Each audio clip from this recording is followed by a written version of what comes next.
Bismillahirrahmanirrahim. Assalamualaikum warahmatullahi wabarakatuh.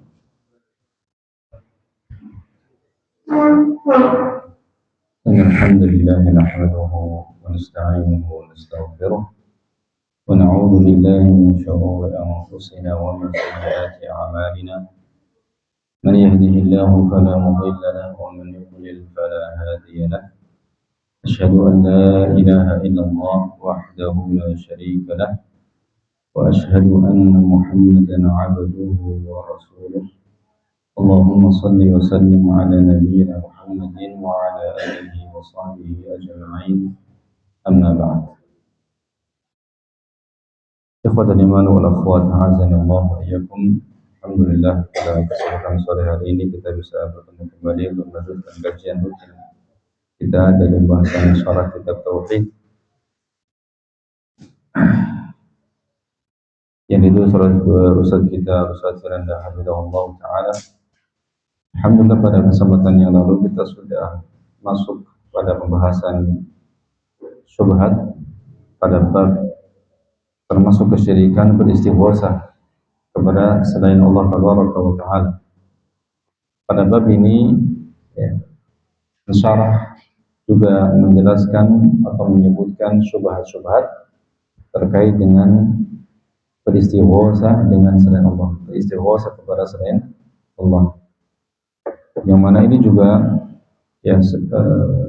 syubhat-syubhat ini atau sebagian yang mungkin atau mungkin keseluruhannya juga disampaikan oleh Syekh Muhammad bin Abdul Wahhab rahimahullah dalam kitab beliau Kashfu Asy-Syubuhat.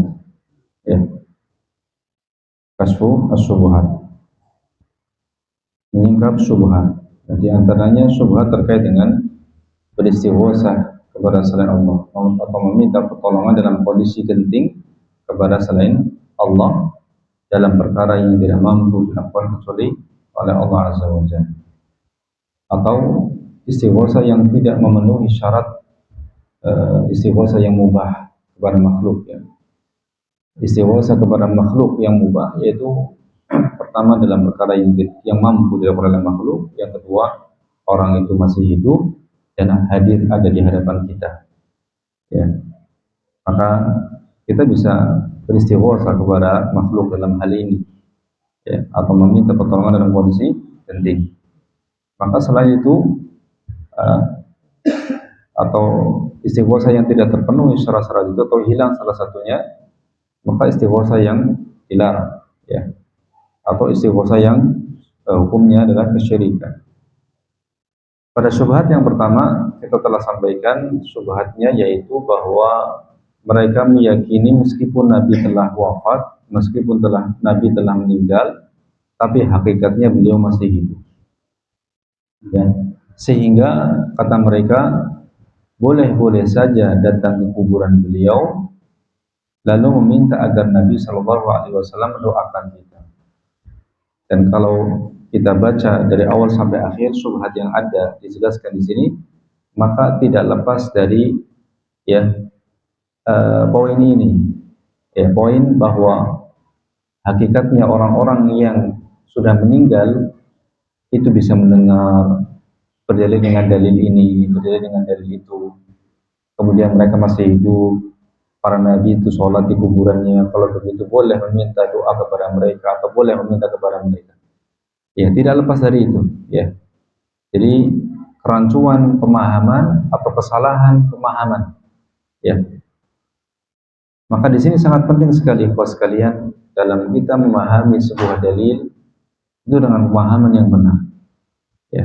Tidak cukup seseorang berdalil dengan Al-Quran, atau berdalil dengan hadis yang sahih, kemudian salah dalam memahami atau keliru dalam memahami.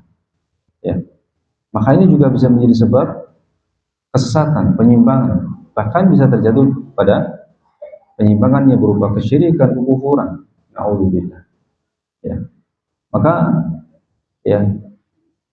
fahmu salaf, atau pemahaman dalil menurut salaf, yaitu para sahabat radhiyallahu taala anhum, ini sangat penting sekali.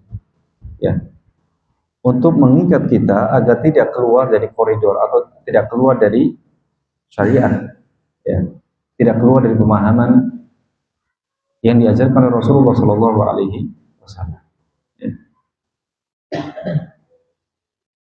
Dan bisa saja hal yang seperti ini bagi orang awam atau bagi orang yang tidak mengetahui, ya, langsung mengiyakan. Hakikatnya Rasulullah hidup. Kalau demikian boleh-boleh saja meminta kepada beliau atau meminta doa kepada beliau sebagaimana ketika beliau masih hidup di dunia ini.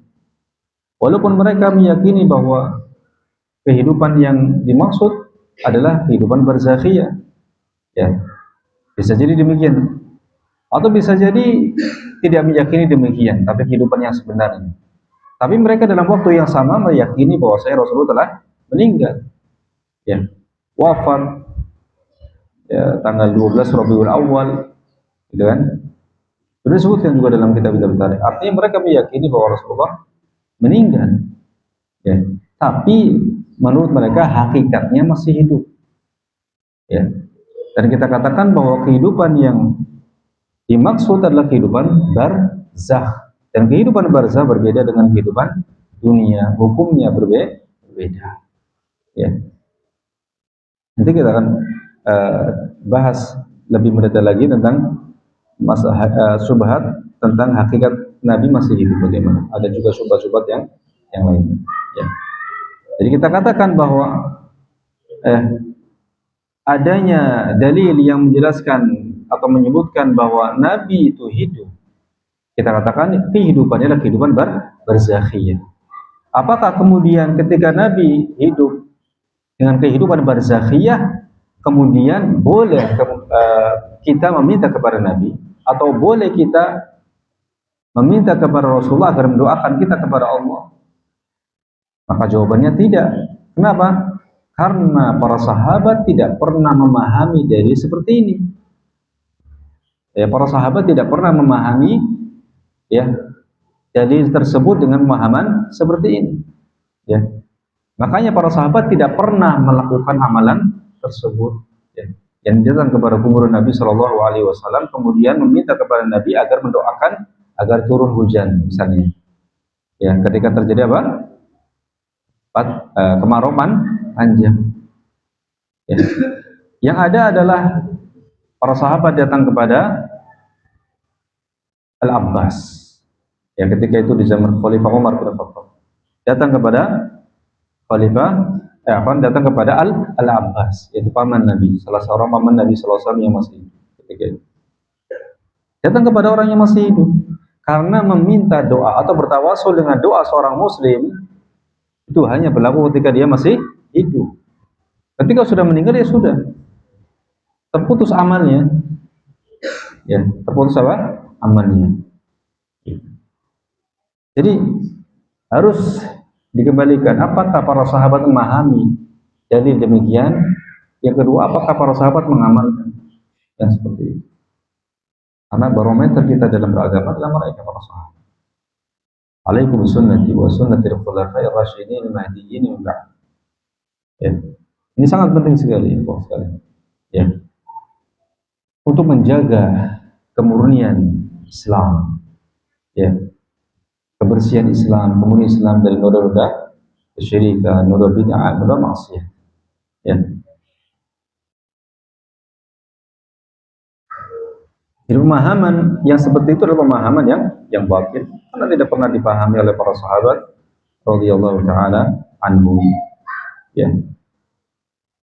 Tidak pernah Rasulullah memerintahkan kepada para sahabat untuk meminta doa kepada para syuhada, ya, Uhud misalnya. Ya.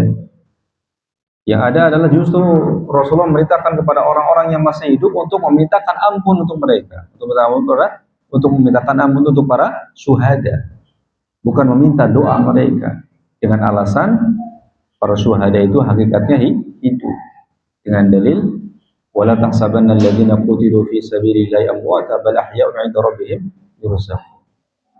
Kita katakan itu kehidupan barzakhiyah, bukan kehidupan dunia, dan ini dua hukum yang berbeda, dua kehidupan yang berbeda. Ya.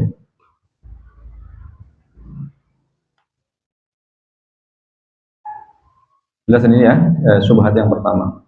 Dan bagaimana bantahannya? Bantahannya kita katakan bagaimana? Apakah para sahabat memahami seperti itu? Ya, apakah para sahabat mengamalkan demikian? Ya, kemudian kita katakan bahwa kehidupan yang dimaksud dalam ayat itu adalah kehidupan barzakhiyah. Tiba, paham gak? Ya, kehidupan barzakh, alam barzakh, alam kubur. Ya, nah nanti kita akan bahas lagi ya syubhat-syubhat yang berikutnya. Ya, lebih mendetail lagi. Atau nanti lebih jelas lagi. Syubhat yang kedua sekarang, ya. Syubhat yang kedua ini juga masih salah pemahaman. Sebagaimana yang pertama salah memahami, ya. Dan kita katakan semua syubhatnya adalah sumbernya salah memahami, ya.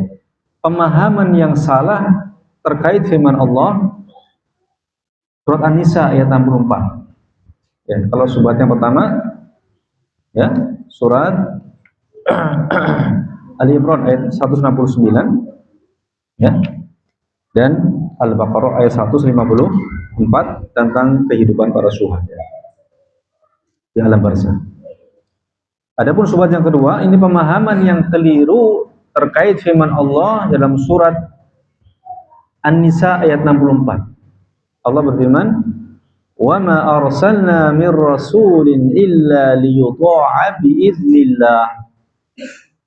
Walau annahum idh zalamu anfusahum ja'uka fastaghfirullaha wastaghfara lahumur rasul lawajadullaha tawwabar rahima."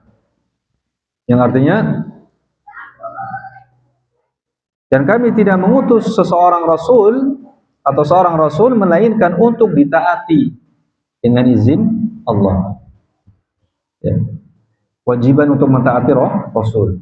Karena mentaati Rasul itu sama dengan mentaati Allah. Dan ayat yang lain Allah mengatakan, "Wa may yuti'ir rasula faqad ata'a Allah." Siapa yang mentaati Rasul, maka dia telah mentaati Allah. Karena tugas Rasulullah hanya penyampai, mubaligh. Ya. Tidak kurang, tidak lebih. Gitu. Tidak kurang, tidak lebih. Rasulullah tidak pernah menambahkan dari sisi beliau syariat ini. Semuanya murni dari Allah Azza wa Jalla. Dan beliau telah menyampaikan risalah ini dengan amanah. Qad addal amanah. Telah menyampaikan amanah. Tanpa lebih, tanpa kurang. Maka kalau kita ingin menegakkan agama Allah dengan benar, ikuti Rasul. Apa yang Rasul kerjakan, ikuti. Apa yang beliau tinggalkan, tinggalkan. Jangan sampai kita merasa secara tidak langsung lebih tahu daripada Rasul Shallallahu Alaihi Wasallam secara tidak langsung. Ya.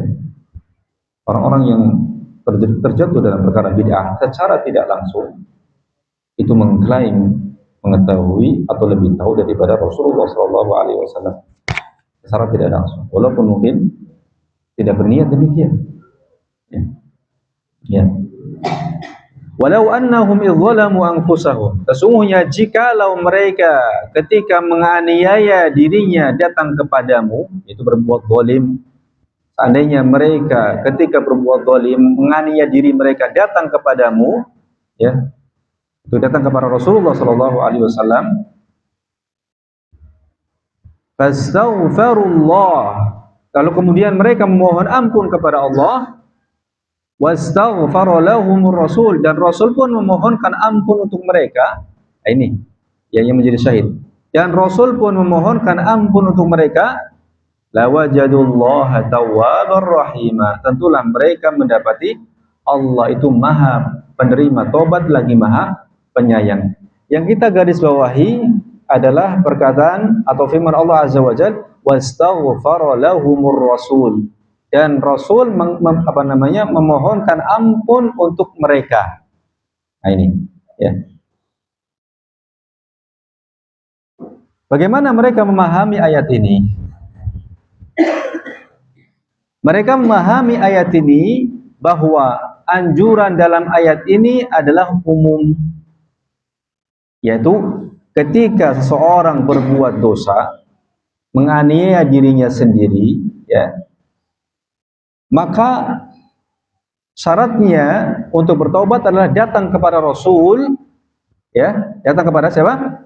Rasul Shallallahu Alaihi Wasallam, kemudian meminta ampun kepada Allah, maka Rasul pun memintakan ampun untuknya, maka kemudian dia akan mendapati Allah Maha Penerima taubat.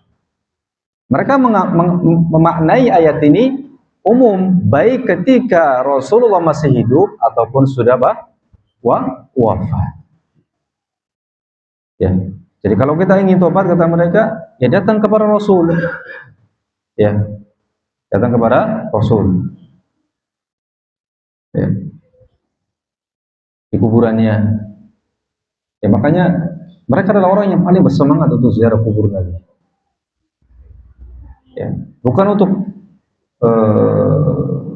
ziarah kubur yang syar'i atau sekedar mengucapkan salam kepada beliau atau mendoakan beliau. Tapi untuk hal ini, ya, ada keyakinan bahwa Nabi akan memintakan ampun untuk saya kepada Allah Azza wa Jalla. Gitu. Ya. Sehingga kata mereka, karena ayat ini adalah umum, mencakup saat Nabi Muhammad masih hidup dan setelah beliau wafat, maka disyariatkan untuk datang ke kuburan Nabi Muhammad, ya, meminta agar beliau memohonkan ampunan kepada Allah Subhanahu wa taala atas dosa-dosa kita. Oh, ayat Al-Qur'an.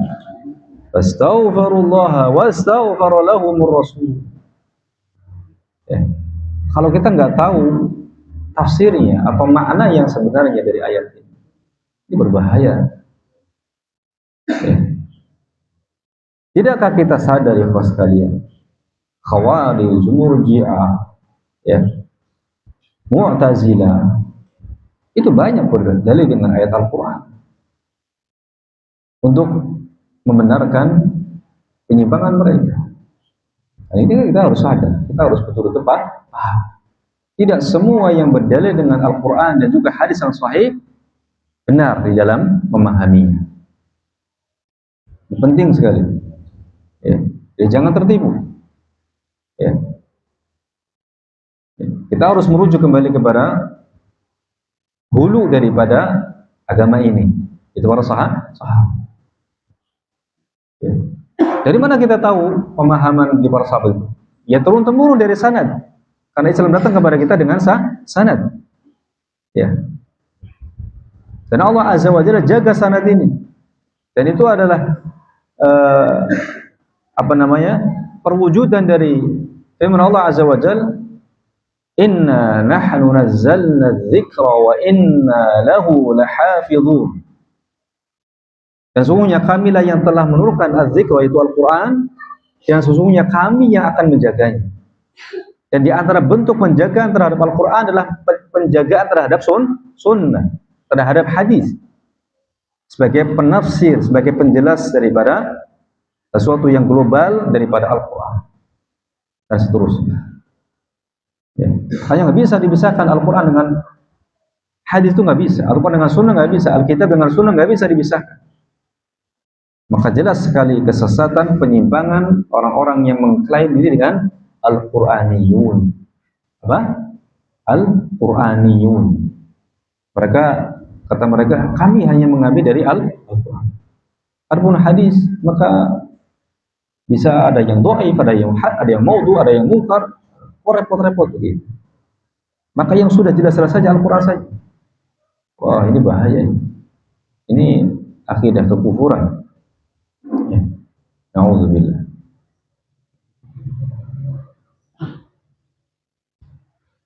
Ini ini subhatnya ya.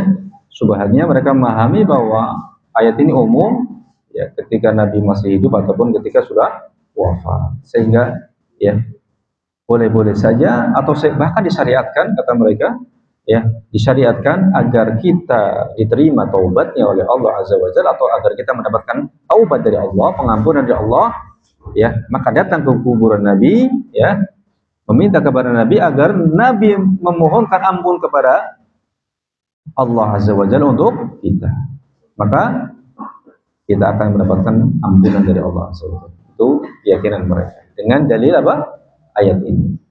Bagaimana membantah argumentasi ini atau syubhat ini? Ada 4 poin di sini. Ya, Al-Ustaz menyebutkan 4 poin untuk membantah pemahaman yang menyimpang atau syubhat ini. Yang pertama,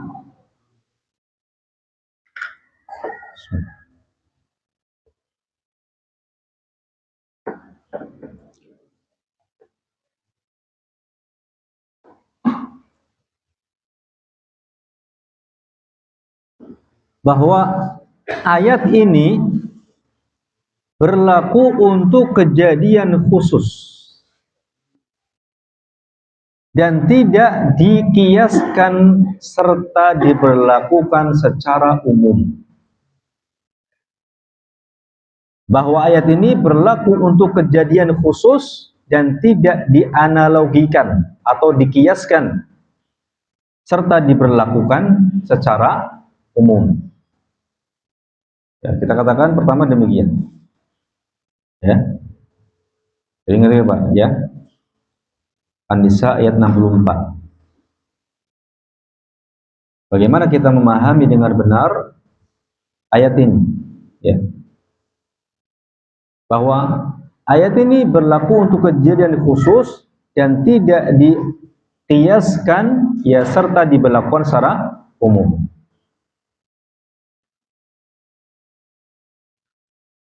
Ya, kita lihat lagi ayatnya.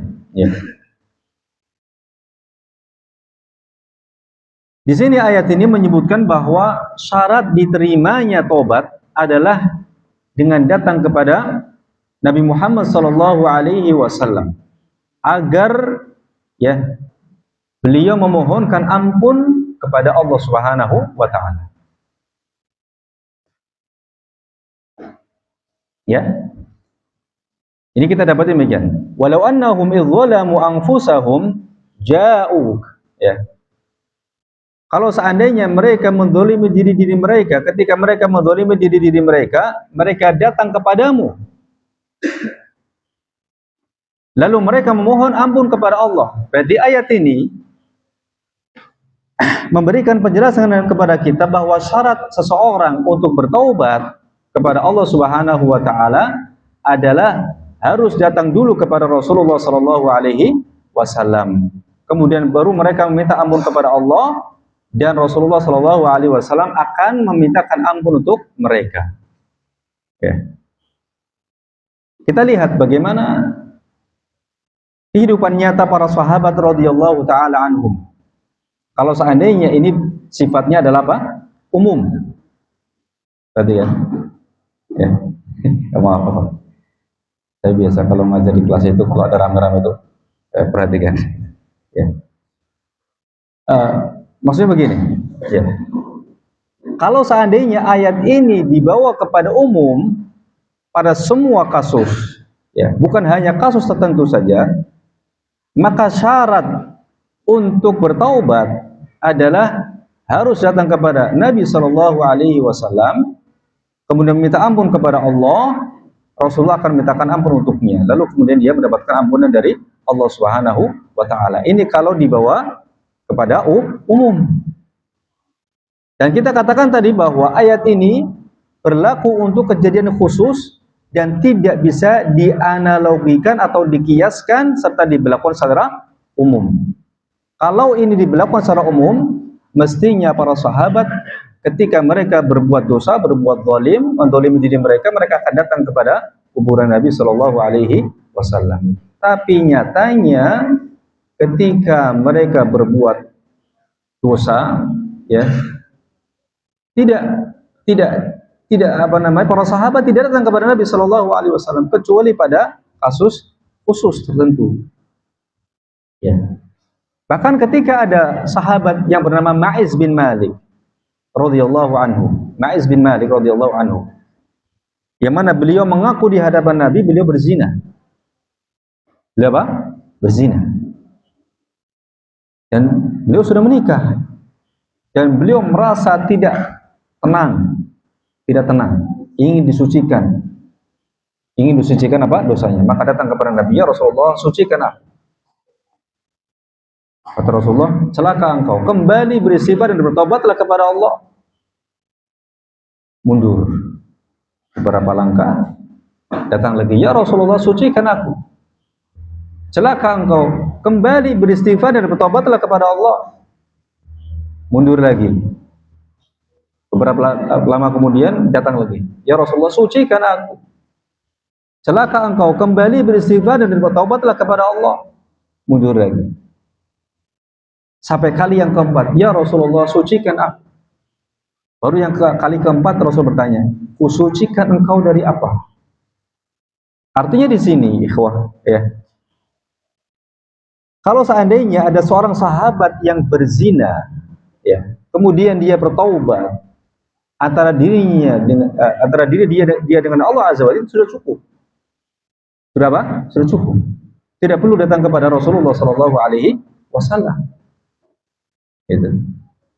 Bahkan Rasulullah sudah memberikan isyarat ini kepada Ma'iz bin Malik. Ya, memberikan isyarat ini kepada Ma'iz bin Malik. Tapi Ma'iz bin Malik mungkin karena ya saking tidak tenangnya dengan dosa yang pernah dia lakukan. Ya, ini bedanya kita dengan para sahabat. Ya, kalau kita berbuat dosa, mungkin akan tenang ya, atau tenang-tenang saja, tidak merasa tidak gundah gulana begitu. Ini menunjukkan kejernihan hati para sahabat. Ya, ingin disucikan di dunia.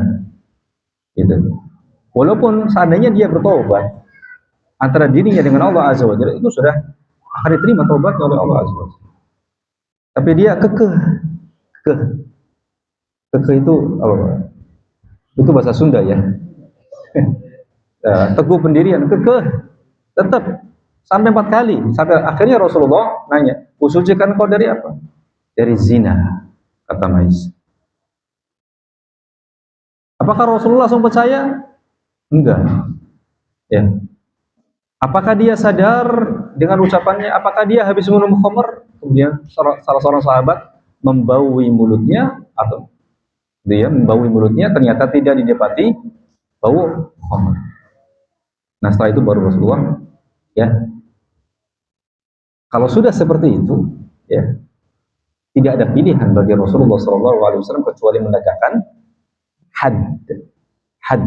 had zina itu bagi yang sudah menikah, rajam. Akhirnya diperintahkan kepada para sahabat untuk merajam Ma'iz bin Malik sampai meninggal.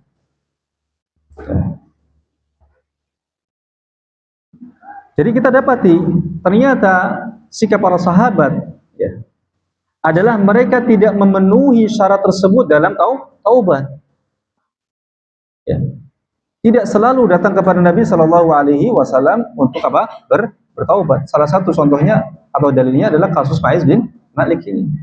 Rasulullah sudah memberikan isyarat agar beristighfar dan bertaubat kepada Allah. Sudah cukup itu.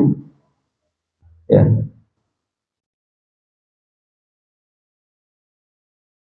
Bahkan mereka, para sahabat, bertaubat sendiri dan langsung kepada Allah Subhanahu wa Ta'ala. Ya, ini kalau seandainya ayat ini dibawa kepada apa? Umum, dianalogikan kepada semuanya. Ya. Oleh karenanya, ikhwas sekalian, para ulama mengatakan bahwa ayat ini terkait dengan kejadian khusus. Ya. Yaitu apa kejadiannya? Yaitu perilaku suatu kaum yang tidak beradab terhadap Nabi Muhammad sallallahu alaihi wasallam. Perilaku suatu kaum yang tidak beradab kepada Nabi sallallahu alaihi wasallam. Itu sebagaimana itu dijelaskan pada ayat yang sebelumnya, itu pada ayat yang 60, ayat An-Nisa 60, ya. Yaitu mereka berhukum kepada taghut. Padahal Nabi Muhammad Sallallahu Alaihi Wasallam masih ada atau ada di tengah-tengah mereka. Ini adalah tidak beradab kepada Rasulullah Sallallahu Alaihi Wasallam. Yakni, ya, suatu kaum yang lebih memilih hukum selain Allah dan Rasulnya. Padahal Rasulullah Sallallahu Alaihi Wasallam masih ada di tengah-tengah mereka. Seharusnya mereka ya datang kepada Rasulullah untuk mencari solusi dari sebuah masalah, kemudian mereka melaksanakan apa yang telah Rasulullah putuskan gitu, atau menjadikan Rasulullah sebagai apa? Hakim gitu. Tapi ada suatu kaum yang tidak melakukan itu ya. Itu dalam surat An-Nisa ayat 60. Allah Azza wa Jalla berfirman, "Alam tara ilal ladzina yaz'umuna annahum amanu bima unzila ilaika wa ma unzila min qablik yuriduna an yatahakamu ila at-taghut wa qad umiru an yakfuru bih wa yuridu syaitan an yudillahum dhalalan ba'ida." Yang artinya, apakah kamu tidak memperhatikan orang-orang yang mengaku dirinya telah beriman kepada apa yang diturunkan kepadamu, yaitu Al-Quran, dan beriman kepada apa yang diturunkan kepada sebelummu ya, ma'unzila min qablik, yang diturunkan kepada yang diturunkan sebelummu dari kitab-kitab yang sebelumnya ya. Yuriduna an yatahakamu ila taghut, mereka hendak berhakim kepada taghut, padahal mereka telah diperintah untuk mengingkari taghut itu, dan syaitan bermaksud menyesatkan mereka dengan penyesatan yang sejauh-jauhnya. Ini dalil yang kuat yang menjelaskan bahwa ayat ini terkait dengan kejadian khusus, yaitu adanya satu kaum yang tidak beradab kepada Rasulullah SAW, yaitu mereka menjadikan hukum taghut sebagai pilihan mereka, sedangkan Rasulullah SAW ada di tengah-tengah mereka. Para ulama menjelaskan bahwa dikarenakan dosa mereka terkait dengan kehormatan Rasulullah, ini dia. Dosa mereka itu terkait dengan kehormatan Rasulullah SAW, yaitu sikap mereka yang tidak beradab kepada beliau, maka Allah Azza wa Jalla mensyaratkan dalam penerimaan taubat mereka agar mereka datang langsung menemui Nabi Muhammad SAW. Ya. Apa ya? Jelas ya? Jadi dosa ini yang dimaksudkan dalam ayat ini adalah terkait dengan mencederai kehormatan Rasulullah SAW. Maka agar mereka mendapatkan taubat dari Allah, mendapatkan ampunan dari Allah, syaratnya adalah datang kepada Rasulullah ya. Kemudian Rasulullah akan mendoakan ampunan untuk mereka kepada Allah. Itu. Baru kemudian Allah Azza wa Jalla akan berikan apa? Ampunan. Ya. Jadi kejadian khusus. Kejadian apa? Khusus. Bukan dikiaskan atau dibawakan kepada ya semuanya. Maka jelas sekali di sini bahwa kandungan ayat ini hanya berlaku secara khusus bagi mereka yang terlibat dalam kejadian tersebut. Ya, dalam kasus tersebut. Ya. Dan tidak bisa diberlakukan secara umum. Ini bantahan yang pertama.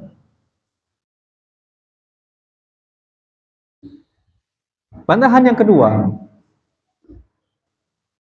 dalam ayat tersebut terdapat kalimat idz, ya, walau annahum idz zalamu, ya,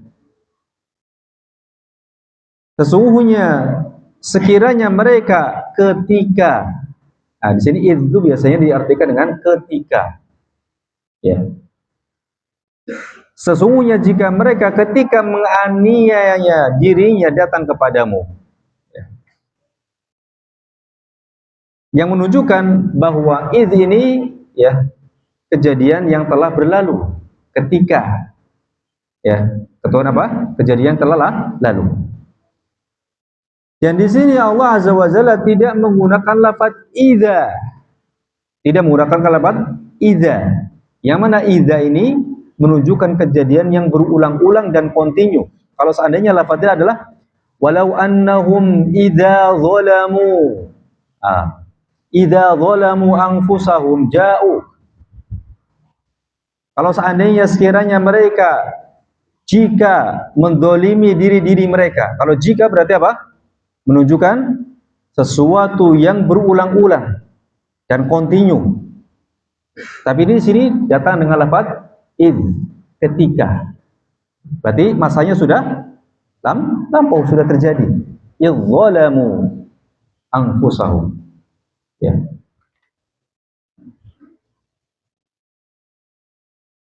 Ini menguatkan bahwa ya, ayat ini tidak diberlakukan secara umum, tapi khusus pada kejadian itu, kejadian khusus. Ya. Ini bantahan yang kedua. Ya. Bantahan yang ketiga, dalam ayat tersebut Allah mengatakan ja'uk, ja'uk yaitu datang kepadamu, itu datang kepada Nabi Muhammad sallallahu alaihi wasallam. Ya, datang kepada Nabi Muhammad sallallahu alaihi wasallam secara langsung.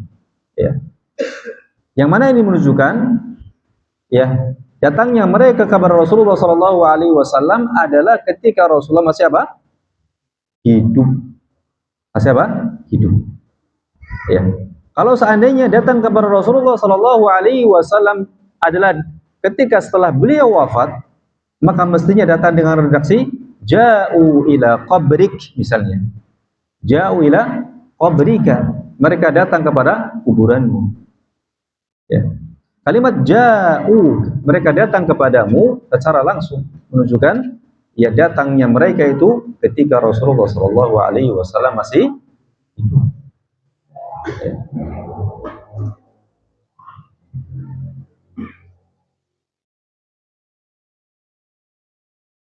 Maka ini menunjukkan bahwa syarat ya, anjuran yang terkandung dalam ayat ini hanya berlaku semasa beliau masih hidup. Dan itu pun pada kasus kejadian tertentu atau kejadian khusus. Ya. Karena asalnya ketika seorang bertobat kepada Allah Azza wa Jalla, ya, cukup antara dirinya dengan Allah Azza wa Jalla. Langsung bertobat. Tapi di sini kenapa disyaratkan untuk datang kepada Rasulullah? Karena terkait dengan dosa atau kesalahan yang mencederai kehormatan Rasulullah sallallahu alaihi wasallam. Itu mereka berhukum dengan tauhid, sedangkan Rasulullah masih ada hidup di tengah-tengah mereka. Ya. Tidak menjadikan Rasulullah sallallahu alaihi wasallam sebagai hakim atau sebagai pemutus permasalahan ya, atau hukum. Bantahan yang keempat,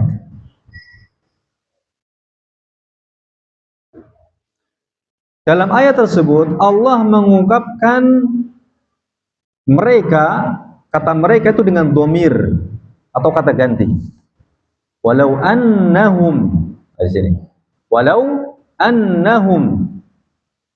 Kata mereka di sini dengan apa? Dhamir atau kata ganti. Yang mana kata ganti ini tidak bisa diberlakukan secara umum. Itu merujuk kembali kepada mereka, khusus mereka. Ya, bukan yang lainnya. Itu. Sehingga Allah Azza wa Jalla memaksudkan mereka yang berbuat zalim, siapa? Yaitu mereka yang berhukum dengan tauhid di saat Nabi Muhammad sallallahu alaihi wasallam masih hidup. Ya, bukan yang lain. Gitu. Maka dengan demikian jelaslah ya, bahwa anjuran yang terkandung dalam ayat ini ya hanya berlaku bagi kaum yang terlibat dalam sebuah kejadian. Kapan itu? Semasa hidup Nabi Muhammad sallallahu alaihi wasallam. Ya. Dan juga ditambah lagi bukan berlaku secara umum.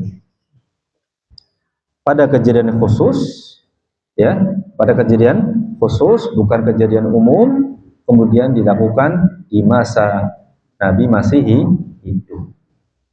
Ya. Makanya kita dapati, Bapak Ibu sekalian, ya, tidak ada seorang pun dari sahabat Nabi Shallallahu Alaihi Wasallam yang pernah mendatangi kuburan Nabi Shallallahu Alaihi Wasallam demi meminta kepada beliau agar Rasulullah mendoakan kepada Allah. Gak ada. Contohnya tadi yang kita sampaikan, ketika mereka terjadi pacaklik kemarau panjang, ya, para sahabat gak datang kepada kuburan Nabi, kemudian meminta kepada Nabi agar berdoa kepada Allah Subhanahu wa Ta'ala. Atau datang kepada kuburan Nabi Shallallahu Alaihi Wasallam, kemudian meminta kepada Rasulullah agar berdoa kepada Allah supaya mengampuni dirinya. Gak ada. Ya, tidak ada. Ya. Kalau seandainya itu disyariatkan, atau kalau seandainya para sahabat memahami ayat ini seperti itu, niscaya mereka adalah orang yang paling bersemangat untuk melakukan itu. Lau kana khairan lasabaquna ilaih. Kalau seandainya itu sebuah kebaikan, niscaya mereka para sahabat adalah orang yang pertama kali mendahului kita. Ya, akan mendahului kita untuk melakukan. Karena mereka adalah orang yang paling bersemangat dalam beramal. Ya. Kami nyatanya nggak ada, ya, nggak ada satu riwayat yang sahih satupun bahwa para sahabat mendatangi kuburan Nabi Shallallahu Alaihi Wasallam demi meminta kepada Rasulullah agar Rasulullah memintakan ampun kepada Allah untuk dirinya. Ada. Ya. Nah, ini penjelasan syubhat yang kedua. Kemudian syubhat yang ketiga.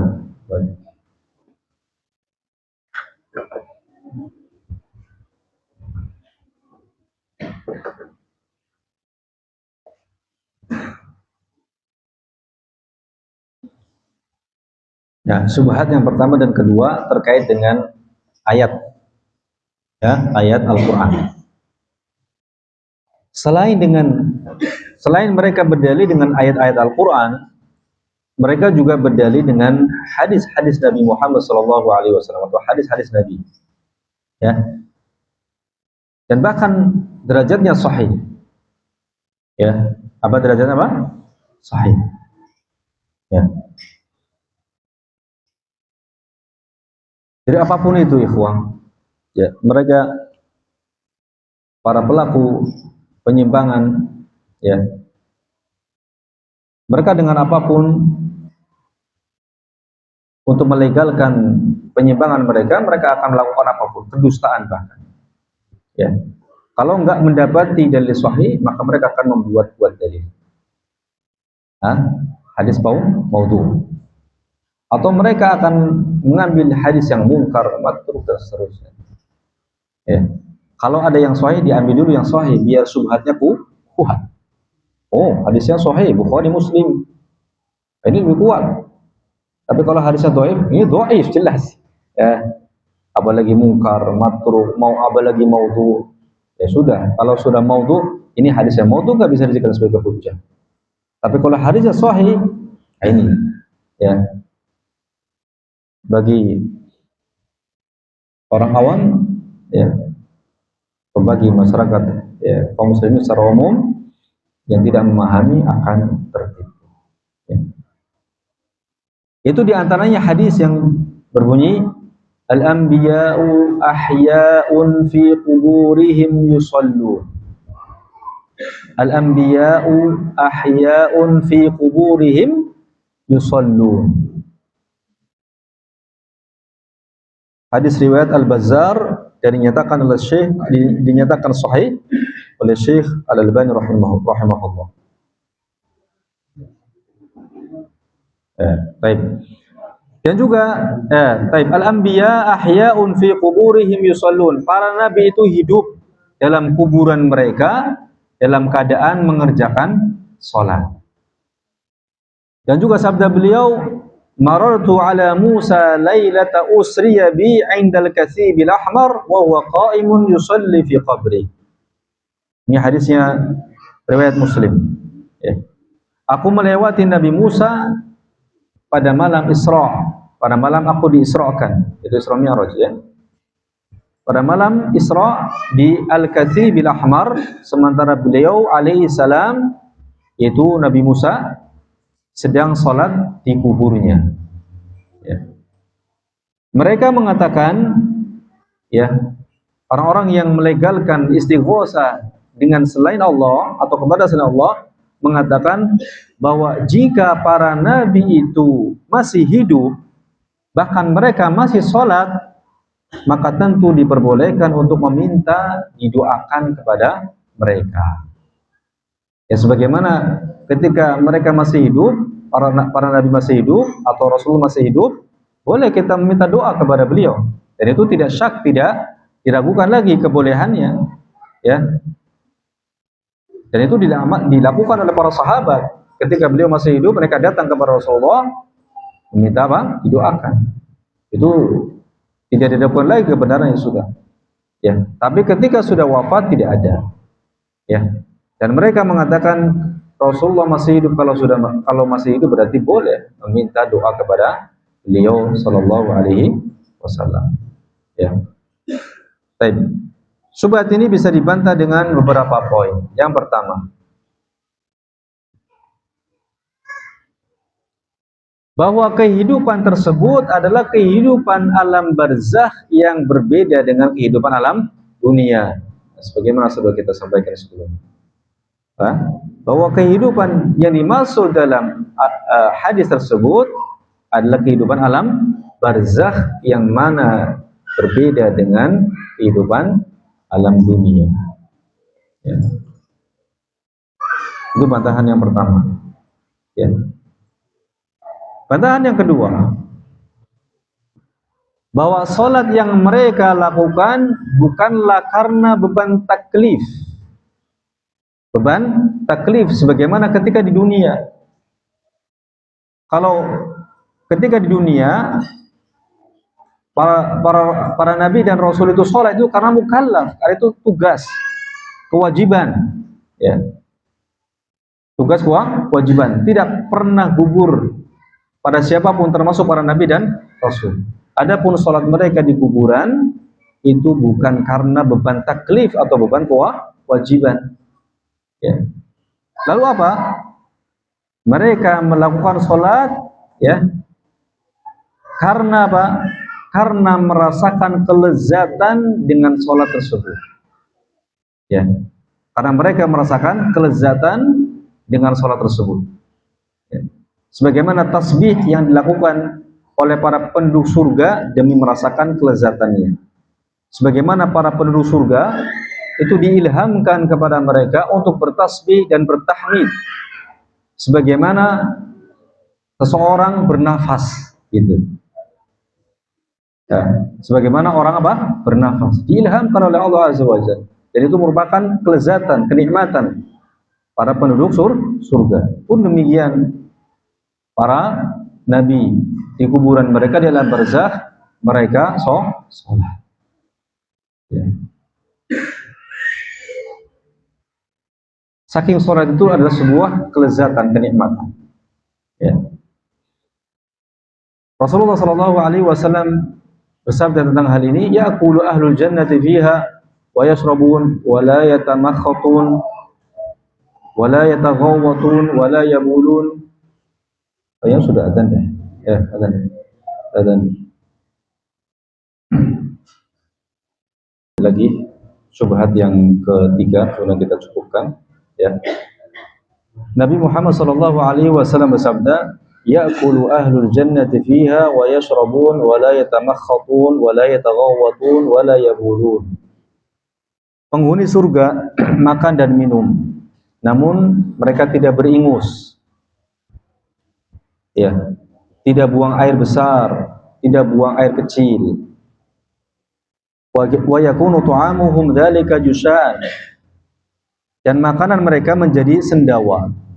Kalau kita di dunia kan makanan ya nanti berupa keringat atau kencing gitu kan, atau BAB. Nah, kalau di surga makanan yang dimakan oleh mereka menjadi sendawa. Ya, berubah menjadi sendawa. Wa yulhamuna tasbih. Ini menjadi syahidnya, dan mereka penghuni surga itu diilhamkan untuk bertasbih, walhamd, dan bertahmid. Kama yulhamuna nafas, sebagaimana mereka diilhamkan untuk bernafas. Subhanallah. Ya, jadi tasbih tahmidnya itu seperti mereka apa? Bernafas. Sebuah kelezatan. Itu pula yang dirasakan oleh para nabi dan rasul di kuburan. Mereka sholat karena kelezatan pada ibadah tersebut, bukan karena perintah Allah Subhanahu wa ta'ala. Ya. Kemudian yang ketiga, ya, sebetulnya tidak ada kelaziman. Kelaziman itu keharusan. Tidak ada keharusan antara status seseorang sholat dan berdoa, kemudian dengan itu dibolehkan kita berdoa kepada orang tersebut. Gak ada kelazimannya, gak ada hubungannya. Itu. Buktinya apa? Para malaikat itu senantiasa mendoakan manusia. Apakah kemudian para malaikat boleh diminta atau berdoa kepada malaikat? Nggak boleh. Gitu. Jadi nggak ada kelazimannya di sini, nggak ada hubungannya sebetulnya. Kalau kemudian mereka para nabi dan rasul itu sholat di kuburan, kemudian dengan itu boleh kita meminta kepada mereka, nggak ada hubungannya. Ya, buktinya apa? Para malaikat adalah makhluk yang senantiasa mendoakan kita. Ya. Dalam Al-Qur'an Allah Azza wa Jalla mengatakan takadu samawati yatafattarna min fawqihinna wal malaikatu yusabbihuna bihamdi rabbihim wa yastaghfiruna liman fil ardh. Ya. Para malaikat itu senantiasa mendoakan ampunan bagi siapa? Bagi orang yang hidup di bumi, bagi manusia. Ya. Apakah kemudian Allah membolehkan kita berdoa kepada malaikat atau meminta kepada malaikat? Enggak boleh. Jadi nggak ada kelaziman sama sekali. Ya. Para malaikat, ya buktinya, ya makhluk yang senantiasa mendoakan kita. Ya. Yang terakhir, ya, bahwa hadis-hadis tersebut berbicara tentang para nabi, ya, tentang apa? Para nabi. Dan ini yang sekian kalinya ditegaskan. Dan ini tidak bisa dikiaskan dengan orang soleh secara umum, karena yang nyata terjadi di masyarakat adalah datangnya kuburan siapa, Pak? Orang-orang soleh. Dan itu dianalogikan atau dikiaskan dengan para syuhada dan nabi, yang jelas-jelas dalilnya bahwa mereka memiliki kehidupan di alam barzakh. Dan itu khusus dan tidak bisa dikiaskan dengan yang lainnya. Jadi sangat jauh sekali. Pun kalau seandainya ya betul, ya maksud saya, dan ini betul, para nabi dan rasul itu hidup di alam barzakh, kemudian mereka sholat, pun nggak boleh kita kemudian meminta kepada mereka atau berdoa kepada mereka. Apalagi kemudian itu nggak bisa dikiaskan kepada yang selain mereka. Ya, demikian ikhwah yang bisa kita sampaikan pada pertemuan malam hari ini. Insyaallah kita lanjutkan syubhat yang keempat dan seterusnya pada pertemuan yang akan datang. Bisa jadi pada jadwal pertemuan saya yang berikutnya 2 pekan yang akan datang, bisa jadi. Tapi nanti kita konfirmasi lagi. Posisi saya masih ada di Cikarang, ya, mengikuti daurah, atau di Jakarta mengikuti daurah di Ibnu Hajar. Ya, liburan sekaligus daurah tanggal 21 sampai tanggal 27 Desember bersama dengan Syekh Masyhur Salman, salah seorang murid dari Syekh Al-Albani rahimahullah. Ya, kemudian setelah itu nunggu sampai tahun baru, tahun baru nanti dilihat. Subhanakallahumma wa bihamdika asyhadu an la ilaha illa anta astaghfiruka wa atubu ilaik. Assalamualaikum warahmatullahi wabarakatuh.